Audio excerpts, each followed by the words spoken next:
here that are representing the Unified Business Owners Association of Philadelphia. And this is in 2 months, sir. Can we correlate this? 2 months. Stuart, myself, Artie Elgard from Robert Elgard and Son, David Wolf, and Jay Barrow formed this association when we got the bills about stormwater fees in the mail. The companies that are represented here today are companies that have been in the city. One of our members has been in the city since 1732, if I'm correct. My company, Allen Brothers, I'm the 3rd generation owner of my company. We're celebrating 101 years in the city of Philadelphia this year, and I just want to give you a brief background on who I am. My grandfather started my business in 1910. He was succeeded by my father. We're a small minority of 3rd generation companies that are still in existence. I employ over 85 people. I have union labor, I pay health care, pay benefits. I have a good job in my facility. My management people have health care. My management people have 401k plans. We're a leading convenience store distributor in the Northeast Corridor. So we distribute candy products, grocery, food products, tobacco, health and beauty care to convenience stores, bodegas, grocery stores in the city of Philadelphia. But we also cover 5 other states, and we work out of our DC in Philadelphia. Bought this property 13 years ago. It was a vacant, depressed property. It had been vacant for, I believe, somewhere between 2 and 3 years. We probably put about $1 million into the property to enhance it, and we employ about 85 people.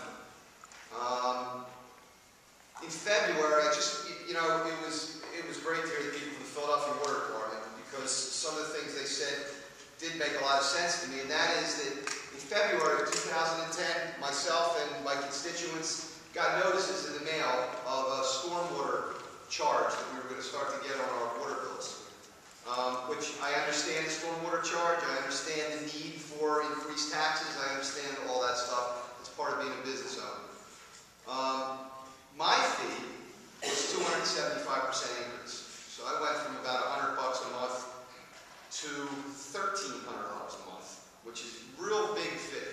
I mean, quite honestly, I said to my wife in a panic about, I can't afford to stay in the city of Philadelphia anymore, it's killing me.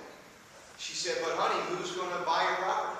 Between the rainwater tax, which is not a fee to me, it's a tax, and the real estate tax and use and occupancy tax and general business tax, or BPT that we pay, who's even going to buy your building? My building's a beautiful building compared to what it looked like a bomb hit it when I took it over, and some of the other members that will speak and tell you the same thing. So my water tax is enormous, and some of my members' water taxes are much higher than mine. Mine's going to cost me about $16,000 to $18,000 a year increase, and it's not over 4 years. We were notified in February of 2010 from a letter from the water department with no date on it, no date, it just said February 2010. Please participate in our meetings to explain this to you. And then they gave us 4 dates in February of 2010 they were having those meetings. So needless to say, none of us really were able to go to any of these meetings. One of the things that I guess, we met with Joanne Dom, who spoke today. There was, I believe, I could be wrong, there was 79,000 businesses that were affected by this tax.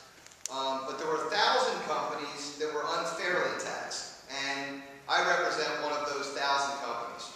We requested through the Freedom of Information Act a list of the 1,000 companies that were grossly impacted by this tax, and which is beautiful, and you'll see in this packet, the water department, when they put this spreadsheet together of the 1,000 companies that were greatly impacted, the tab is called the 1,000 biggest losers. So we have actually taken that as we are the 1,000 biggest losers. Mr. Aaron, could I just ask one question? Yes. What percent, like, what are you defining as grossly increased? Is 100%? I'm just, Well, a figure you kind of cut that we off? took the 1,000 losers, and the 1,000 losers collectively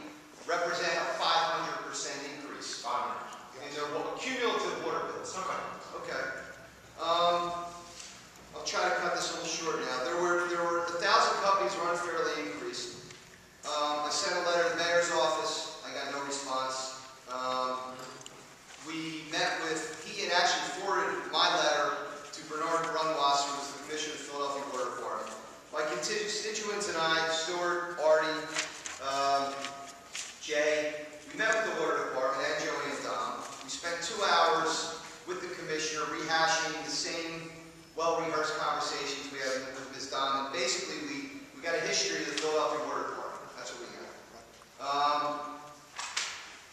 A lot of my members have increased their facility sizes. A number of our members are very philanthropic in the city. One of our members has a church in his community, in Tenth and Butler, that he gives to the neighborhood, for the people in the neighborhood. Stewart's company built a police athletic league on their facility. One of our members built a Greyhound recovery or hospital, veterinary hospital on his property. So I only want to say that one of the things that was mentioned was it's the worst economic time in our country. We got these increases, and really all we're asking is we understand there's increases, we understand they're not going to rewrite the entire book about the increases, but there has to be a way to phase this in, maybe over a 10-year period where we could breathe a little bit and afford to pay this thing. That's all I have. Thank you. Okay. Thank you. Members will be back in a minute. Maybe whoever else would like to testify. Daniel, Daniel. Okay. I guess it's good afternoon. It's there now. Chairman Jones, other councilmen and women, if they're still here. My name is Daniel Bruno. I'm part owner of the company Edward J. Darby and Son Incorporated. We have been in the city since 1854. It's a family-owned business. My son is involved with the business now and other family members. My story is simple. I did think that Councilman Jones was perceptive about businesses and how things affect us.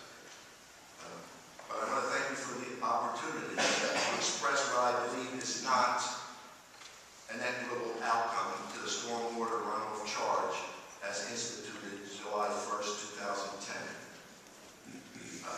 I'm Vice President of Edward J. Darby and Son. It's a small family-owned business. We trade as Pennsylvania Wire Works, and we are one of the oldest wire cloth companies in the United States, over 157 years in the city of Philadelphia. At one time, we employed 250 people. Now we are down to 15 as wire cloth manufacturing moved overseas. In the 60s, it was Germany, and then Japan, and Taiwan, Korea, and now mostly China. So we're still in business, but we're essentially distributors of wire cloth. Although we are located in what is referred to the Badlands of 9th and Dolphin Streets, we are good neighbors. We employ many men who are within walking distance to our facility. We have witnessed and have been a significant partner in the improvement of our neighborhood. We've been there over 25 years. And what I mean is more police presence, the graffiti, hotline